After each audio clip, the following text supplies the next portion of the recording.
You know, contrary to my reddish neck and my inability to speak good, I do read a lot, and I just finished reading Huckleberry Finn for the very first time. It inspired me to make this video, it inspired me to want to go on a river journey, and it kind of wanted me to help out a kind-hearted black man. But it's not like we still have racism anymore.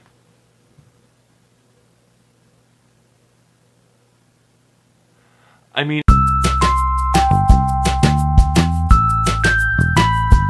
the channel Crash Course recently made 2 videos about Huckleberry Finn, and if you don't know about that channel, I very much recommend it. Their videos are educational and funny and provide a public good, everything that I refuse to do on this channel. Getting back to Huckleberry Finn, there's a passage that really resonated with me, mostly because it recalls a video that I made recently about what it means to be a man. Huck comes upon a town where a group of people have riled themselves up enough that they want to go and lynch a guy. So they've grabbed their pitchforks, they've marched up to his house, and they're met by this guy and a gun. That man proceeds to say this: "The idea of you lynching anybody, it's amusing. The idea of you thinking you had pluck enough to lynch a man because you're brave enough to tar and feather poor friendless cast-out women that come along here. Did that make you think you had grit enough to lay your hands on a man? Why, a man's safe in the hands of 10,000 of your kind, as long as it's daytime and you're not behind him." There's more, but that's just the part that I want to talk about. I think it's safe to say that political discourse has definitely broken down.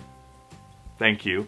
And from my video a couple of weeks ago, online discourse isn't that much better. And I'm not going to delve into the topic of crowd or mob psychology, although it is a fascinating topic and I absolutely recommend going and learning more about it. No, I'm interested in the people who talk a big game, the people who leave novella-length comments meant to instigate. I don't have any specific examples, so maybe I'm just as bad, but you probably have seen the people I'm talking about or know some of the people that I'm talking about. They're the people that are frothing, they're angry, they're mad, but all they do is talk. There's no action behind their words, it's only anger. Anger is an important emotion. Inside Out taught us that, and it has its benefits. By going into conversations seeking to understand the other person's position or perspective, rather than trying to bully them into believing what you think, it allows you to see that people are not out to get you.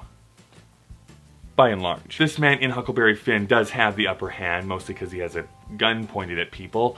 Maybe he's one of the good guys, I don't know. But what he says rings true for me. There are those who lead and there are those who follow along with the crowd. But when push comes to shove, unless they're guaranteed to win or they're under the cover of shadows, nothing's gonna happen. They're feckless. So I'm sorry to say, internet commenters, but you're not gonna do anything to my mother. And you're not going to kill me, much in the same way you're not going to be at the gym come January 3rd. You can talk a big game, but unless you're willing to play, all you are is a loud spectator. I recommend face paint that you can wash off before work on Monday.